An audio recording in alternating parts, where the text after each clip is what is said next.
If there's ever been a map in the history of Valorant that's absurdly unbalanced, it would be Split, which is a big part of why the map was removed from competitive play during Episode 5. It needed some tweaks. Split was widely noticed as an intensively defender-sided map. That is, until now. With refreshing new changes to the map, the odds have begun to be more favorable for the attackers. And with it being back in the competitive map pool again, we need to know how to play this map well so we can climb the rankings. And here's the ultimate new Split guide that'll make playing this map incredibly easy. Before we get into it, this video is just a glimpse of what we can offer you at SkillCapped. If you want a full detailed guide on how to improve in Valorant, then you want to check out our website at SkillCapped.com. More on that at the end of the video though. Starting things off, here's the best agents on Split. And the top dog here is none other than Raze. With so many high platforms on the map, this is the perfect place for Raze to satchel away and propel herself into the enemy's face. The most common spot you'll do this will be in Heaven to get yourself onto the back of sight. This distortion will catch players off guard while also giving time and space for the rest of your team to collapse in while the enemy's distracted. Similarly, on B, you can double satchel your way into the back of sight from rafters and achieve the same goal. The quick movement will make you a tough target to hit, and with the enemy's attention occupied, your team can follow up behind you. Now, in terms of attacking, Raze's satchels also allow her to jump into crucial parts of the site. On the A site, a simple double satchel can take her into elbow to clear that out. And on the B site, double satcheling from B garage can get you to the back of sight to clear those areas out. If you're in Heaven, you could perform the same double satchel as earlier and get a massive amount of information to your team. With how well Raze's mobility plays on Split, she is a must-pick to fully unlock the map. Next up, there's two controllers that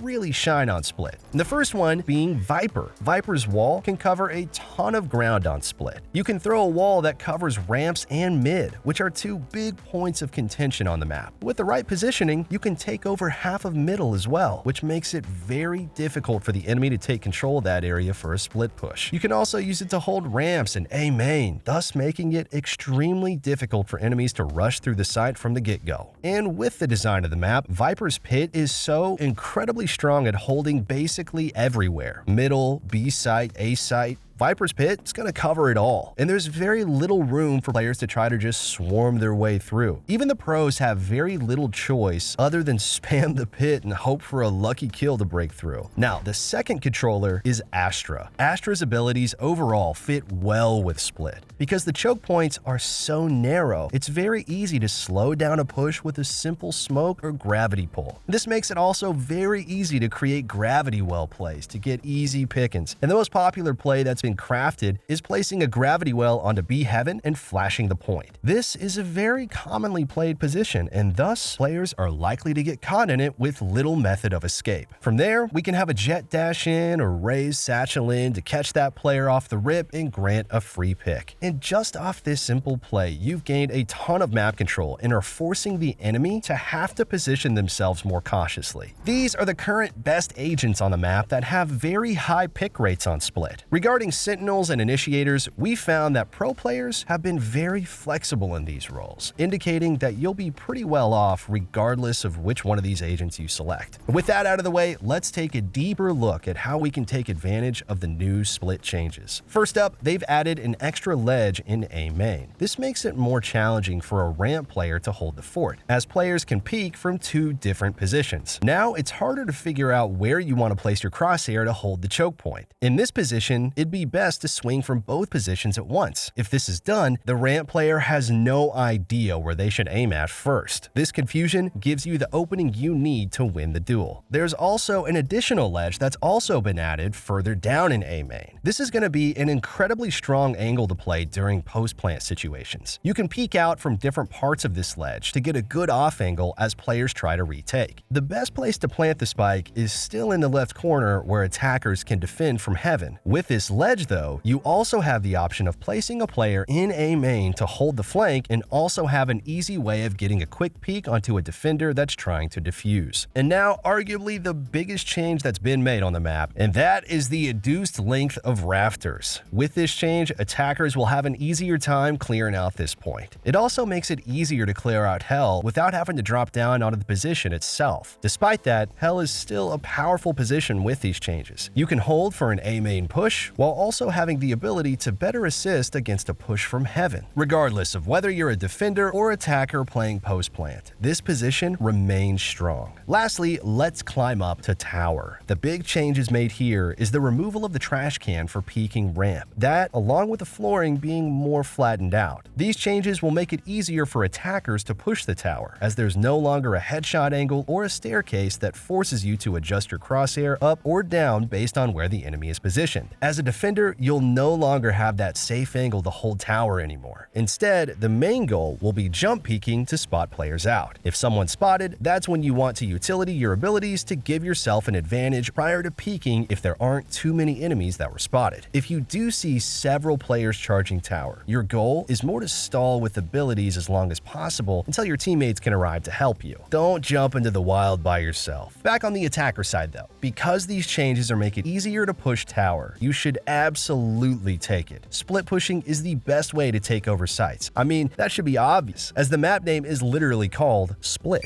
Like we mentioned earlier though, the choke points on this map are narrow, which makes it easy for defenders to hold those points if you only push from one. By splitting, the defenders have more angles that they have to worry about. They won't be able to simply tunnel vision into one choke point. Instead, they'll have to also divide their attention to different areas. This makes it easier for your team to push through several points and eventually collapse onto the site from multiple angles. The enemy won't even know where to look before it's too late and their head is already blown off. Okay, now let's talk about the B site changes. First up, the defender jump box has been removed from heaven. This takes away the headshot angle that defenders can use to hold the attacker push. Now we can worry more about rafters and stairs. Along with that, pocket's been curved out so that it's easier to clear out by attackers. Now despite the change here, this is still a commonly played angle by defenders. While the position is easier to clear out, there's still effort required to do so. Attackers still have to push into the site a good amount, and if they don't, you have a large variety of angles you can work with to isolate duels and deny additional space that attackers may contend for. Now, be cautious of playing here if you don't have heaven control though. That would open the doors for you to get shot from two opposite directions. You'll likely be in trouble if that situation presents itself. In general though, the way the B side is played remains fairly similar, with the push now being slightly easier for the attacker side. Like on A, split pushing through garage and heaven would be ideal to divide the attention of the defenders. This will also make it easier to clear out the entire site and set up for the post plant. Finally, we have middle. We only have one change here, and that change is the fact that you can now silently drop down this middle platform. This makes it easier as a defender to lurk towards double boxes and get a sneaky angle towards ramen. You can also decide to tuck yourself into boxes and catch people off guard as they push down middle. On split, middle will always be a big area of contention. If middle control is gained by the attackers, they'll have the ability to split push onto both sides, whether it's heaven to B or vents to A. Because of this, it's important to gain middle control as an attacker. On the opposite spectrum, you want to have at least one or two players defending middle to deny that control. Controllers like Astra and Viper, they do well here, where they can smoke or wall off middle to deny that access. If you're having trouble defending middle, Sage is also a great sentinel to have. Her wall will heavily slow down the middle push, and sometimes that alone is enough to deter players from pushing it. If not, she still has her two slows to stall for an additional few seconds, and this can give some time for teammates to rotate over and assist as needed. That's all for today's video. We hope it gave you guys some new tricks and ideas on how you can dominate the updated split. As always, we here at SkillCapped want to thank you all for watching, and we'll catch ya in the next one.